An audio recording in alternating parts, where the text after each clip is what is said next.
Okay, so today we're diving into something pretty crucial, really. I mean, it underpins so much of the tech we rely on, right?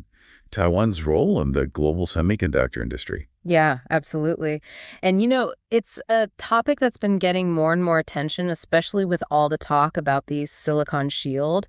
This idea that Taiwan's dominance in chip making, well, it kind of acts as a shield protecting them and, frankly, the rest of the world in a way. Exactly. And for this deep dive, we've got some really interesting stuff to look at, like past U.S. policy perspectives and how Taiwan's economic strategy has been evolving, right? Right, yeah.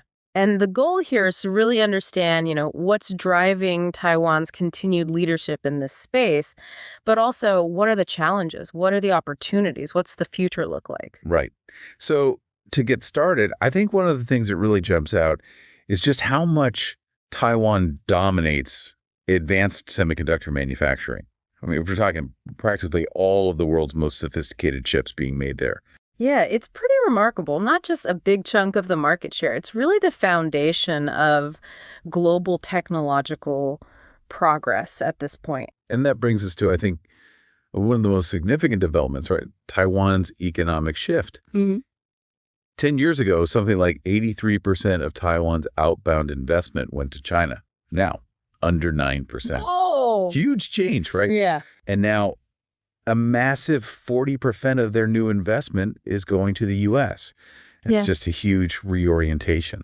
It really is. And I mean, this signals, I think, a really significant strategic recalibration on Taiwan's part, closer alignment with the U.S., both economically and, when you think about security interests. Absolutely, yeah. Yeah. And I think it's really reshaping, the whole geopolitical landscape of the tech industry.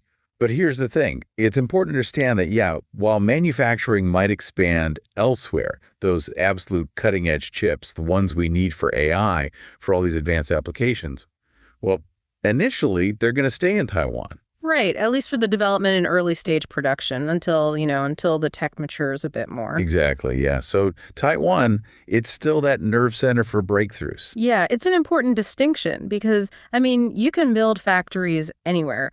But that deep expertise, the talent pool, the R&D, all that stuff that goes into developing these leading edge technologies, right now it's concentrated in Taiwan. And that leads to this really interesting and kind of controversial point, right? Mm-hmm. There have been these discussions, in U.S. security circles about this idea, and it is a radical idea of potentially destroying TSMC facilities in the event of a PRC invasion. Yeah. And what's striking is, we have Representative Yu's comments here, and he just completely rejects that notion. Yeah, he does. He argues that TSMC's success, it's not just about the physical infrastructure, it's about their freedom factor, their people, their values, this whole culture of innovation. Take that away, and the buildings are meaningless. Right? Exactly.